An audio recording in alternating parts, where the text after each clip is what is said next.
부동산 펀드가 낳는 수탁고 및 해외 투자 확대로 인한 리스크 증가, 미흡한 관리로 인한 문제들도 잇따라 정부의 부동산 규제 강화에도 부동산 펀드 투자 규모가 늘어나고 있다. 이에 따라 리스크 관리와 투자자에 대한 보호가 필요하다는 지적이 제기되고 있다. 부동산 펀드는 최근 불안정한 증시에 대한 상품으로 인기를 끌고 있다. 부동산 펀드는 자산운용사가 펀드를 통해 모집한 자금을 빌딩 호텔, 유통 물류시설 등에 투자한 뒤 임대료나 매매 차익 등으로 거둔 수익을 투자자에게 돌려주는 상품이다. 다른 펀드와 비교해보면 부동산 펀드에 돈이 몰리는 속도는 특히 두드러진다. 금융투자협회에 따르면 지난해 부동산 펀드 설정액 증가율은 30.9%로 주식형 펀드 5.7%와 채권형 펀드 8.3% 등을 크게 앞섰다. 지난해 전체 펀드의 설정액 증가율이 6%에 불과한 점을 고려하면 전체 평균보다도 부동산 펀드 규모가 특히 빠르게 늘었다는 점을 알 수 있다. 금융투자협회가 집계한 부동산 펀드의 설정액 증가율을 살펴보면 2010년간 20% 안팎이었으나 2016년 30.8%, 지난해 30.9% 등 2년 연속 30%대 성장을 기록했다. 이렇게 인기몰이 중인 부동산 펀드에 대해서 리스크 관리와 투자자 보호가 필요하다는 주장이다. 국회 정무위원회 장병환 의원은 12일 국회 금융감독원 국정감사에서 최근 규모적으로 급증하고 있는 부동산 펀드에 대해 투자자 보호를 강화해야 한다는 목소리를 냈다. 평균 5에서 7년을 투자하는 장기 투자 상품의 경우 펀드 만기에 부동산 가치가 하락할 시 큰 손실이 발생할 수 있고, 특히 해외 부동산의 경우 환율 급락에 따른 위험이 있어 리스크에 대한 관리와 감독이 필요하다는 것이 요지다.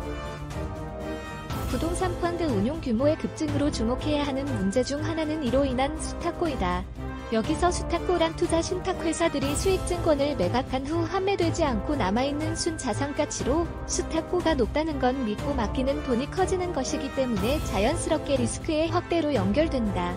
수탁고의 비중을 살펴보면 2018년 6월 말 부동산 펀드로 인한 수탁고는 66조 8천억 원으로 사상 최대를 기록했다. 지난 2013년 말에 24조 3천억 원이었던 것에 비하면 42조 5천억 원이 더 추가 급증해 총 175%의 비중으로 확대된 것이다.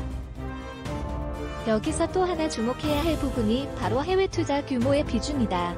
수탁고의 수치 중에서 해외 투자 규모가 34조 3천억 원으로 52.3%의 비중을 차지하며 국내 투자로는 32조 5천억 원, 즉 국내 투자보다 48.7%를 추월하는 등으로 투자 지역이 다양해지고 있다. 절반이 넘는 해외 부동산 투자는 환율이 급락하게 될 경우 큰 위험을 갖기에 불안 요소이다. 앞서 지적했듯 펀드 운용 규모의 급증은 부동산 펀드의 수탁고 및 해외 투자 증가로 인한 리스크를 확대시킨다는 문제가 있다. 이러한 실정 자체도 문제가 되지만 리스크 자산운용사의 관리 체계에 있어 미흡함도 투자자의 피해를 발생시키는 주원인이 될 수 있다. 이에 대해 장병환 의원은 최근 급증하고 있는 부동산 펀드에 대해 리스크 관리 실태를 점검하는 등 감독 강화 필요성이 있다며, 특히 감독당국은 부동산 펀드에 투자하는 일반 투자자에 대한 보호를 강화해야 한다고 강조했다. 부동산 펀드에 대해 이렇게 관심이 쏠리는 점이 불안정한 증시를 반영하고 있다는 점에서 큰 자각이 필요하다.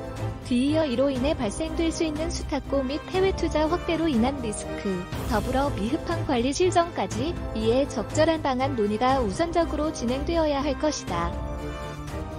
지속적으로 더 많은 건설 뉴스가 궁금하시다면 제호박 컨설턴트 구독과 좋아요를 눌러주세요. 감사합니다.